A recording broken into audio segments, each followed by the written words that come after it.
تعالي اقول لك ازاي في 10 دقايق بس تبقي عامله دبابيس الفراخ المقرمشه الكريسبي ديت. حلوه قوي وطريه ومستويه من جوه وكمان ناشفه وكريسبي كده من بره. معايا نهوت دبابيس فراخ مغسوله ومتنضفه، ومعايا نهوت شويه توابل اللي هنحيق بيها الدبابيس، وكمان شويه توابل هنحطها في الشوربه، ملح وفلفل اسود وبابريكا وبصل باودر وتوم باودر وشويه مستردة. دول هنعملهم خلطه كده وشويه لبن.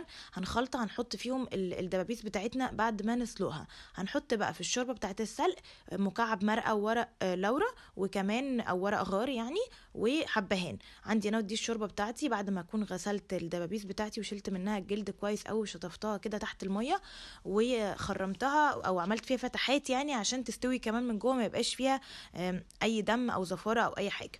بس بسيبها كده 10 دقايق كده في الشوربه لحد ما تغلي غلوتين 3. وعندي دي المسحوق اللي احنا عملناه سوا وحطينا فيه البهارات كلها. كمان هكسر فيه البيض، بيضه او بيضتين مع شويه اللبن والبهارات. وعندي دوت خليط من النشا والبقسماط والفيجيتار او دقيق او اي حاجه انتوا بتعملوا بيها الطبقه الخارجيه زي البانيه كده.